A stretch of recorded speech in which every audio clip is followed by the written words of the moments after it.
Pregnancy के दौरान कई बार ऐसी परेशानियां सामने आती हैं जिन्हें नजरअंदाज करना खतरनाक साबित हो सकता है। प्रेगनेंसी में ब्लड प्रेशर का बढ़ना आम होता है, लेकिन अगर ये ब्लड प्रेशर बहुत ज्यादा बढ़ जाए और आपके शरीर के दूसरे अंगों पर असर पड़े तो ये प्री इक्लैम्सिया कहलाता है। ये एक सीरियस कंडीशन है जो माँ और बच्चे दोनों के लिए खतरनाक हो सकता है।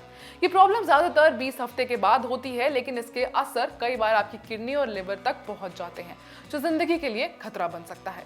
आज के इस वीडियो में हम जानेंगे कि प्री इक्लैम्सिया क्या होता है और ये आपकी सेहत को किस तरीके से अफेक्ट कर सकता है। नमस्कार, मैं हूं अंशिका मिश्रा और आप देख रहे हैं medically speaking. Genetic TB pregnancy को भी इफेक्ट करती है। इसमें मोस्ट इम्पॉर्टेंट चीज़ ये है कि वो प्रेगनेंसी को रोकती है। इन अदर वर्ड्स यानी कि प्रेगनेंसी होने नहीं देती है।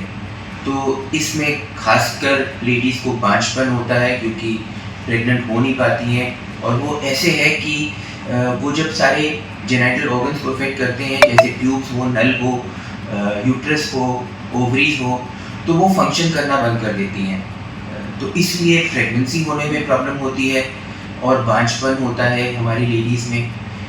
तो ये मोस्ट इम्पॉर्टेंट इफेक्ट है जो प्रेगनेंसी को नहीं होने देती है जेनेटिक टीबी।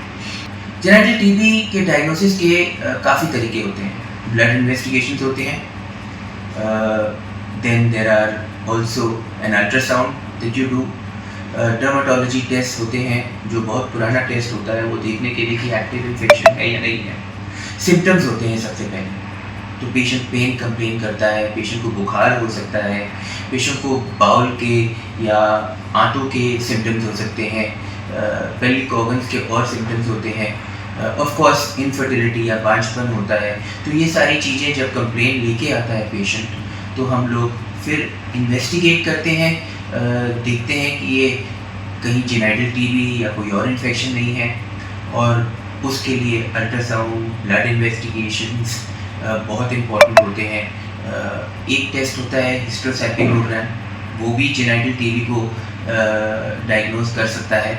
बट मेन जो है इवेंचुअली दूरबीन का एक टेस्ट होता है जिसमें हम लोग देखते हैं दूरबीन से और उससे डायग्नोज करते हैं, बायोप्सी लेते हैं, और फिर उसकी जब रिजल्ट्स आते हैं तो हम 100% बोलते हैं कि ये जेनेटिक टीबी ही होगा। मोस्ट इम्पॉर्टेंटली इसको इन इन्वेस्टिगेशन से हम लोग डायग्नोज कर सकते हैं। ट्रीटमेंट इसका जैसे हम लोग फेफड़ों के टीबी के लिए करते हैं तो दवाई चलती है इसके लिए। एक बारी डायग्नोज हो जाए सिम्टम्स से और इन्वेस्टिगेशन से तो दवाई चलती है। ये दवाई हमारे 6 महीने से लेके 1 साल तक चलती है। इसमें मेडिसिन दिए जाते हैं पेशेंट को, मल्टी ड्रग थेरेपी होती है मोस्टली जो दी जाती है।